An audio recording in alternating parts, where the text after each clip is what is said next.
चलिए अब बात कर लेते हैं, वो जो दूसरी तस्वीर में दिख रहे हैं बुमराह एकदम आंखें मूंद के, वो तस्वीर भी आज कई अखबारों में मैंने देखी छपी है। बिल्कुल ऐसा लग रहा है जैसे निशाना लगाने के लिए उन्होंने एक आंख बंद करके साधा हो अपना निशाना। उनकी बात कर लेते हैं। लॉर्ड्स टेस्ट से पहले बुमराह जो है वो प्रैक्टिस में उतरे, और ये खास इसलिए हो जाता है क्योंकि इस सेशन में कई बल्लेबाज भारत के नहीं थे, इंक्लूडिंग गिल नहीं थे, लेकिन बुमराह थे, और बुमराह ने आधे घंटे 40 मिनट गेंदबाजी की। एजबेस्टन टेस्ट में उनको आराम दिया गया था। बल्लेबाजों को जसप्रीत बुमराह ने काफ़ी परेशान भी किया, जिन खिलाड़ियों को वो गेंदबाजी कर रहे थे, चाहे वो साई सुदर्शन हो, चाहे फिर वो अभिमन्यु ईश्वरन हो, काफ़ी चैलेंजेस पेश किए जसप्रीत बुमराह ने। उनसे उम्मीद भी यही की जाती है। इसके अलावा अगर आप उनके अलावा गेंदबाजी यूनिट की बात करेंगे तो शार्दुल ठाकुर और नीतीश रेड्डी ने भी काफ़ी प्रैक्टिस की वहाँ पर जब भारतीय टीम पहुंची थी मंगलवार को। तो ये बड़ा इंटरेस्टिंग हो जाता है। बुमराह का कमबैक, 3 टेस्ट मैच अब बचे हैं, 3 टेस्ट मैच में से 2 मैच उनको खेलना है। यहां पर अगर पिछले मैच में कुणाल मुझे एक चीज लगी, मतलब हम मैच जीते 336 रन से जीते, लेकिन आकाशदीप ने बड़ा अच्छा बॉल डाला। हम लोग चर्चा भी कर रहे थे लगातार कि जिस तरह से सीम देख लें, स्विंग देख लें, वो सब कुछ उनकी गेंदबाजी में था। सिर्फ उनकी ही नहीं बल्कि सिराज की गेंदबाजी को भी आप शामिल कर लें, जो आप एक तेज गेंदबाज से एक्सपेक्ट करते हैं। लेकिन जो बुमराह की जो यॉर्कर है, जो उनकी सबसे खास गेंद है, वो मिसिंग, मतलब ये मेरा ऑब्जर्वेशन था, वो गेंदबाजों की आर्मी से वो मिसिंग थी। एक आध बार कोशिश की भी गई यॉर्कर की, तो वो फुल टॉस गेंद हो गई जिसपे इंग्लैंड के पुछल्ले बल्लेबाजों ने रन्स भी किए। मैं इसको ऐसे देखता हूं कि जो 3 टेस्ट मैच में से अब 2 टेस्ट मैच खेलने हैं बुमराह को, उसमें अगर वो लॉर्ड्स में खेलते हैं, जो कंफर्म ये कि लॉर्ड्स में वो खेलेंगे, तो ये जितनी बड़ी जो वो घास अब पहले वाले उससे जोड़ लीजिए, वो घास छोड़ना, गेंदबाजों के लिए मददगार पिच को तैयार करना, ये तो लग रहा है बुमराह के लिए स्टेज सेट कर रहे हैं। बिल्कुल जी, वही मैं बोल रहा हूं ना, ये रणनीति जो है ना वो बैकफायर कर सकती है। अब आपके पास कोई चारा बचा नहीं है, आपने 2 स्ट्रैटेजीज अपनाई, एक उसी सेम स्ट्रैटेजी पे आपको हेडिंगली पे जीत मिली ना। आप एक टेस्ट मैच में हार के बाद अगर आप अपनी पूरी रणनीति बदलना चाहते हो तो फिर ये घातक साबित हो सकता है, क्योंकि दूसरी टीम में जसप्रीत बुमराह की वापसी हो रही है, हंग्री होंगे वो, ठीक है, बैठे हैं, 8 दिन का ब्रेक वैसे था, 5 दिन वैसे बैठे, अपने साथ में दूसरे लड़कों को अच्छा करते हुए करीब 15 दिन के बाद उतर, बिल्कुल अपने साथ में दूसरे लड़कों को अच्छा करते हुए देखा है। हंगरी वो होंगे, उनको भी इंग्लैंड दौरे पर अपनी छाप छोड़नी है, अगले इंग्लैंड दौरे पे आएंगे नहीं आएंगे दूर की कौड़ी है, ठीक है। तो बहुत सारी चीजें ऐसी जा रही हैं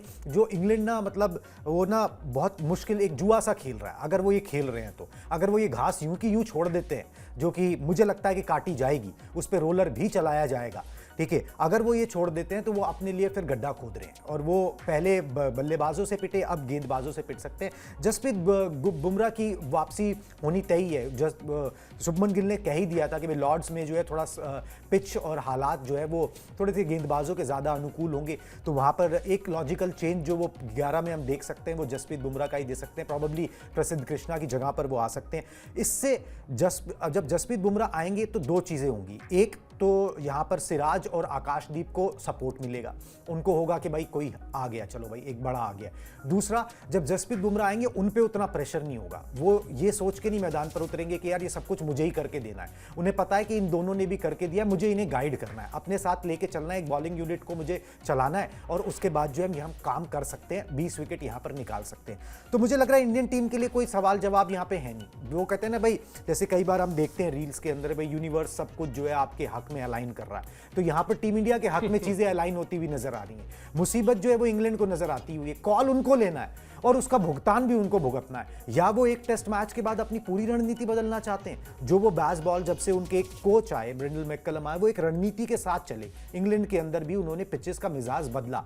अब आप एक टेस्ट मैच के बाद क्या उसको बदल के रख देना चाहते हो, और वो भी किसके ऊपर, किस बेसिस के ऊपर? आपके पास ना तो जेम्स एंडरसन है, स्टुअर्ट ब्रॉड है, जो आ रहे हैं उन्होंने अभी कुछ किया नहीं है, आके वो आ रहे हैं, ठीक है। जोफ्रा आर्चर कितने सालों के बाद जो है टेस्ट मैच खेलेंगे, गस एटकिंसन खेलते हैं कि नहीं खेलते वो भी मतलब अभी पता नहीं है। तो ये चीज़ मुझे लग रहा है बड़ी सोच समझ के कोई फैसला लेना चाहिए, और मुझे ये लगता है कि अगर इंग्लैंड जाएगी नहीं इस तरीके से, अगर गई तो फिर ये उल्टा पड़ने वाला है दाव, और यहाँ पर वो सीरीज में फिर बैकफुट पर आ जाएंगे, फिर कैचिंग अप बिजनेस बचेगा बस। बिल्कुल, और पिछले मैच में बेन स्टोक्स ने कहा भी था कि भाई हमने 200 पे 5 कर लिए थे, उसके बाद जिस तरह से भारतीय टीम खेली, हम मैच में थे नहीं, हम मैच में उनको पकड़ने की कोशिश ही करते रह गए, हम एक बार जब पिछड़ गए तो फिर पिछड़ते ही चले गए। तो अभी तो मैच में पिछड़े थे, कहीं सीरीज में ना पिछड़ जाए, इसका खतरा इंग्लैंड पर इस वक्त। मतलब ये ठीक है कि भारतीय टीम ने एक टेस्ट मैच जीता है, तो एक टेस्ट मैच इंग्लैंड टीम ने भी जीता है, लेकिन आज की तारीख में अगर आप बात करें दोनों टीमों की, तो जो खतरा है वो इंग्लैंड की टीम पर ज्यादा है, क्योंकि दबाव में वो ज्यादा होगी। भारतीय टीम की प्रैक्टिस में कल एक और चीज़ खास नजर आई, उसका भी जिक्र कर लेते हैं। तमाम जो बल्लेबाज हैं, टॉप बल्लेबाज, उन्होंने प्रैक्टिस नहीं की। कप्तान गिल भी नहीं थे, और उसके अलावा यशस्वी जायसवाल नहीं थे, ऋषभ पंत नहीं थे, केएल राहुल नहीं थे, और करुण नायर और साई सुदर्शन ने काफी देर बल्लेबाजी की। इसके अलावा गेंदबाजों में बात कर लें आप, तो आकाशदीप और सिराज ने भी अभ्यास नहीं किया। ठीक भी है, बहुत ज़्यादा गैप नहीं था दोनों मैचेस के बीच, इसलिए क्यों, और दोनों ही गेंदबाजों ने ठीक ठाक ओवर्स डाले थे वहाँ पर 40 के आसपास पिछले टेस्ट मैच में, तो ठीक है, उनको भी थोड़ा रेस्ट मिल जाएगा। और बल्लेबाजी में तो मुझे लगता है कि अप्रोच यही होगा कि भाई रन सबके बनी रहे, थोड़ा सा अपने आप को फ्री माइंड से। और कुछ खिलाड़ी तो विंबलडन देखने भी चले गए होंगे, विंबलडन चल रहा है, हाँ। और इसलिए भी वो उसका भी लुत्फ उठा रहे होंगे। चलिए, भारतीय टीम में बदलाव तय है, लेकिन ये सब कुछ जो हम बता रहे हैं सिनेरियो, उसके साथ साथ आपको अब ले आते हैं असली कहानी पर, जिस पर आपकी क्यूरियोसिटी रहती है, यानी कि प्लेइंग 11 क्या हो सकता है। दिखा दीजिए अगला अपडेट। लॉर्ड्स टेस्ट में भारतीय टीम में बदलाव तय है। जसप्रीत बुमराह की वापसी होगी, ये हम आपसे चर्चा कर ही चुके हैं इस पर बड़ी लंबी चौड़ी, लेकिन 3 नाम और हैं, वाशिंगटन सुंदर, नीतीश रेड्डी और करुण नायर। अब जब तीसरे टेस्ट मैच की प्लेइंग 11 को चुनने के लिए कप्तान और कोच बैठेंगे, तो ये 3 नाम पर चर्चा जरूर होगी। क्यों? क्योंकि करुण नायर, जैसा अभी कुणाल ने शुरू में कहा था शो के, कि उनसे रन नहीं बने हैं। अब आपके पास तस्वीर के दोनों पहलू हैं। एक तरफ आप कह सकते हैं कि भाई 4 इनिंग खेल ली, 4 इनिंग में एक भी हाफ सेंचुरी नहीं है, आप एज अ बैट्समैन स्पेशलिस्ट बल्लेबाज टीम में शामिल किए गए, तो अब आपको बाहर बैठना होगा, रेस्ट करिए। और दूसरा पहलू ये भी है कि जब आप उनको बाहर करें, तो उससे पहले कम से कम उनको इतने मौके दे दीजिए कि उनको कोई शिकायत ना रह जाए। 7 या 8 साल के इंतजार के बाद आप उनको लेकर आए हैं, 3 टेस्ट मैच कम से कम देना बनता है। तो करुण नायर ने अभ्यास भी किया, एक थ्योरी ये हो सकती है। लेकिन ये जो 2 नाम है, नीतीश रेड्डी और वाशिंगटन सुंदर, कुणाल, नीतीश रेड्डी ने पिछले टेस्ट मैच की दोनों पारियों में 1-1 रन बनाए थे, और गेंदबाजी में भी ऐसा कोई बहुत ज्यादा ओवर्स उन्होंने नहीं किए। हाँ जी। वाशिंगटन सुंदर ने 1 विकेट लिया, क्रूशियल विकेट लिया, बेन स्टोक्स का, और उसके अलावा लोअर ऑर्डर में थोड़ा कंट्रीब्यूट भी किया। बिल्कुल। बावजूद इसके, क्या ये उनका रोल है कि वो रन बनाए ज्यादा और विकेट ले एक, या उनसे एक्सपेक्टेशन ये है कि रन थोड़े भले कम बना ले लेकिन विकेट ज्यादा लेकर दें? यानी वो जो विकेट टेकिंग डिलीवरी की बात हो रही थी, विकेट टेकिंग एबिलिटी की बात हो रही थी, वो शायद उस तरह से नहीं दिखाई दी है। बावजूद इसके, इतना सब कुछ कहानी कहने के बाद, मुझे लगता है, ये मेरा पर्सनल ऑब्जर्वेशन है, आप अपनी राय रखिएगा, जो पिच की हम खबर दिखा रहे हैं वो तो यही संकेत करती है कि अभी शायद कुलदीप यादव को और आराम करना होगा। बिल्कुल जी, और मुझे लगता है वाशिंगटन सुंदर के साथ कंटिन्यू किया जाएगा, क्योंकि सीधी बात है 42 रन उन्होंने बनाए थे, और वो क्रूशल साझेदारी थी जिसके कारण हम 587 पर पहुंच पाए थे और अच्छे नजर आ रहे थे। बड़ी बात यह है कि भाई आपका कोच, आपका कप्तान किस पर भरोसा करता है, ये भी मैटर करता है।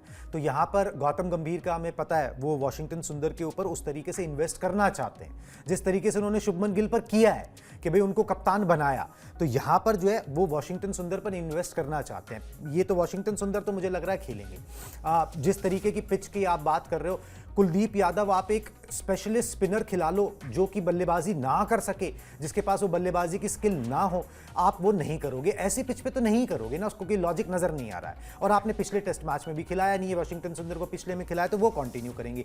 नीतीश कुमार रेड्डी का बात सही है कि आप उनको गेंदबाजी में 6-6 ओवर आपने दिए, ठीक है, और बल्लेबाजी में वो कुछ कर नहीं पाए, मगर फिर वही बात आती है कि भाई एक यंगस्टर है, आप उसको ग्रूम करना चाहते हो, क्या अब आप एक टेस्ट मैच खिला के बैठा दोगे? मुझे नहीं लगता कि वो भी होगा। शार्दुल ठाकुर को आपने कुछ सोच समझ के बैठाया, नीतीश कुमार रेड्डी को कुछ सोच समझ के अंदर लिया है, तो अब उसको फिर वो लॉन्ग रन रख देना चाहिए। और वैसे भी ना एक बहुत पुरानी कहावत है कि नेवर चेंज ए विनिंग कॉम्बिनेशन। उसको क्यों छेड़छाड़ करनी है? वो छेड़छाड़ एक तो समझ आती है, वो नेचुरल है, वो होनी है, वो पहले से तय थी कि भाई आपको जसप्रीत बुमराह को जो है लेके आना है, प्रॉबेबली प्रसिद्ध कृष्णा की जगह पे लेके आना है, जो उतने अच्छे लय में नजर नहीं आ रहे हैं। मगर बाकी छेड़छाड़ करना मुझे समझ नहीं आ रहा कि उस पर कुछ किया जाएगा। जैसे आप बोल रहे हो कि भाई जो एक पॉसिबल छेड़छाड़ हो सकती है अगर हुई तो, कि भाई क्योंकि साई सुदर्शन भी बल्लेबाजी करने आ रहे हैं, करुण नायर खुद देख लें, वो आ रहे हैं बल्लेबाजी करने नेट्स में, साई सुदर्शन भी आ रहे हैं। यही अगर एक जुआ जो है, जुआ कह लीजिए, स्ट्रैटेजी कह लीजिए, जो मर्जी कह लीजिए, ये एक चीज़ जो है वो देखने को मिल सकती है कि भाई जब सपाट विकेटों के ऊपर करुण नायर नहीं कर पाए, असहज नजर आ रहे थे, तो क्यों ना उनको फिर ना इस स्पाइस अप विकेट के ऊपर बैठाई दिया जाए, ठीक है। यहाँ पर साई सुदर्शन को जो है वो मौका दे दिया जाए। अगर ये करना चाहें तो किया जा सकता है। बाकी दो नाम मुझे लग रहा है टीम में अभी रहेंगे, उनका कोई बदलाव नहीं होगा। बिल्कुल। और हालांकि प्रसिद्ध कृष्णा को लेकर भी शुभमन गिल ने एजबेस्टन में जीत के बाद कहा कि उनके पास विकेट भले एक है लेकिन गेंदबाजी उन्होंने बहुत अच्छी की। तो ऐसा नहीं है, कई बार ऐसा होता है कि आपसे बॉलिंग अच्छी होती है लेकिन विकेट नहीं मिलते, तो उन्होंने भी कोई अपराध नहीं किया है कि उनको आप ड्रॉप कर देंगे। बट यही है कि फिर आपको जसप्रीत बुमराह को खिलाना है तो आपको जगह तो क्रिएट करनी पड़ेगी, एक जगह तो खाली करनी ही पड़ेगी। विनिंग कॉम्बिनेशन में छेड़छाड़ को लेकर कितना ओपन है कप्तान और कोच, ये भी देखना दिलचस्प होगा। मेरी गट फीलिंग कहती है कि शायद करुण नायर को प्लेइंग 11 में जगह मिलेगी। उनको आप बाहर तब करेंगे जब आपको लगे कि हाँ इनफ कर दिया है, इनको इनफ मौके दे दिए गए। चलिए अब WTC के हिसाब से बात कर लेते हैं, क्योंकि हम बड़े चश्मे से जब किसी भी सीरीज को देखेंगे 2 साल तक तो वहां WTC की बात जरूर होगी। ये जो 10 जुलाई से खेला जाएगा तीसरा टेस्ट मैच, उसकी कहानी आप जानते ही हैं। अपडेट दिखा दीजिए। 5 मैचेस की सीरीज में अभी फिलहाल 1-1 की बराबरी पर है और वर्ल्ड टेस्ट चैंपियनशिप के लिहाज से ये सीरीज जो है वो अहम है, ये हम बता चुके हैं आपको। अब पॉइंट टेबल आपको बता देते हैं। नंबर 3 पर है इस वक्त भारतीय टीम और नंबर 4 पर है इस वक्त इंग्लैंड की टीम। दोनों ही टीमों के खाते में अभी 12-12 अंक हैं और 12-12 अंक के साथ ये दोनों टीमें नंबर 3 नंबर 4 पर हैं। लेकिन जो प्रीवियस रिकॉर्ड्स हैं उनकी चर्चा भी कर लेते हैं। लगे हाथ अगला अपडेट भी दिखा दीजिए, फिर उसके बाद एक साथ ही बातचीत कर लेते हैं। लॉर्ड्स में इंग्लैंड टीम का पलड़ा भारी है। अभी शो के बीच में कुणाल ने बताया था किस तरह से पिछले रीसेंट मैचेस में देखा जाए तो भारतीय टीम ने बेहतर किया है। लेकिन अभी तक जो ओवरऑल अगर आप आंकड़े देखेंगे तो 19 मैच खेले गए हैं, जिसमें इंग्लैंड को 12 मैच में जीत मिली है।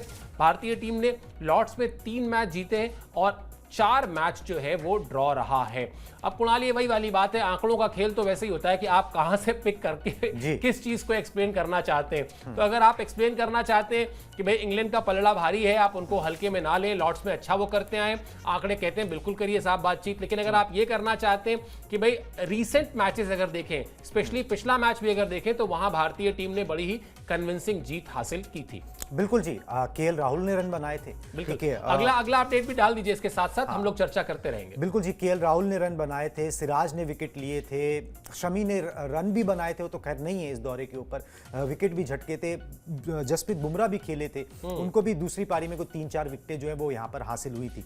तो ये एक मैदान ऐसा है जहाँ पर रिसेंट पास्ट में इंडियन टीम ने अच्छा किया है, बढ़िया किया। ईशांत शर्मा की यहाँ पर बड़ी अच्छी परफॉर्मेंसेज आई हैं, तो मुझे नहीं लग रहा कि कोई डरने की बात है इन आंकड़ों से।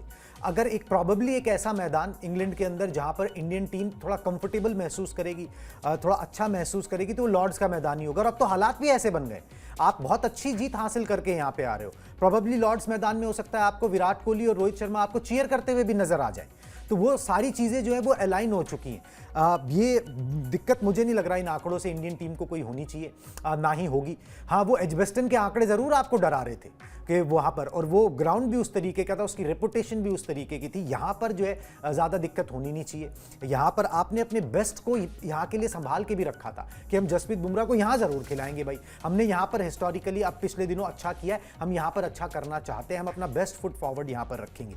तो मुझे नहीं लग रहा ये आंकड़े जो है वो परेशान करेंगे इंडियन टीम को, ज़्यादा कोई परेशानी होनी नहीं चाहिए।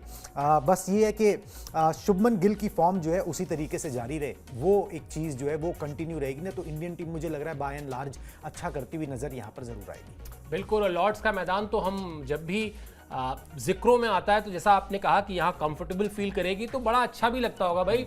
भारतीय क्रिकेट आज जिस मुकाम पर है उसमें लॉर्ड्स का बड़ा योगदान है, वो चाहे 1983 का वर्ल्ड कप हो, उसके बाद वो नेटवेस्ट में जिस तरह से सौरव गांगुली ने टी-शर्ट लहराई, तो बड़ी सारी अच्छी सुनहरी यादें इस मैदान के साथ हैं। क्रिकेट का होम ऑफ क्रिकेट का मक्का तो कहा ही जाता है। भारतीय टीम की परफॉर्मेंस भी यहाँ बहुत शानदार रही है। भारतीय क्रिकेट की तमाम बड़ी उपलब्धियां इस मैदान से होकर निकली हैं। और क्या पता, जो हमने शो की शुरुआत में कहा था कि जब 5 मैचेस की सीरीज में 2 मैच के बाद 1-1 की बराबरी पर आप हो, अपर हैंड आपका हो, पिछला मैच आपने रिकॉर्ड तोड़ अंतर से जीता हो, सब कुछ पॉजिटिव हो रहा हो, और जैसा कुणाल कह रहे थे ना, यूनिवर्स सब कुछ आपके मुफीद कर रहा हो, आपके लायक कर रहा हो, क्या पता यहां से 2-1 करके भारतीय टीम निकले और फिर वर्ल्ड टेस्ट चैंपियनशिप के इस साइकिल की शुरुआत एक ऐसी जीत से हो जिसके लिए हम बहुत समय से इंतजार कर रहे थे। लॉर्ड्स टेस्ट बहुत सारे रंग दिखाएगा, ये सारे रंग हम आपसे भी शेयर करेंगे। और मैच से पहले यानी आज के दिन जो नेट्स होंगे, वहां से जो संकेत मिलेंगे, जो संभवतः फाइनल प्लेइंग 11 की तरफ इशारा करेंगे, उसको लेकर भी कुणाल और हम शाम को जब आएंगे तो आपको अपडेट करेंगे, सारी जानकारी देंगे। आपको सिर्फ इतना करना है, स्पोर्ट्स 9 को सब्सक्राइब कर लीजिए। अगर आपको कोई सुझाव देना है, अगर हमारे शो में आपको कोई कमी लगती है, आप चाहते हैं कि कोई सुधार किया जाए, सब कुछ बताइए, हम सब कुछ आप हमसे साझा कीजिए, हम उस पर अमल करेंगे। अभी आप इस शो पर हमसे जुड़े, इसके लिए मेरी तरफ से, कुणाल की तरफ से बहुत बहुत शुक्रिया, बहुत बहुत आभार।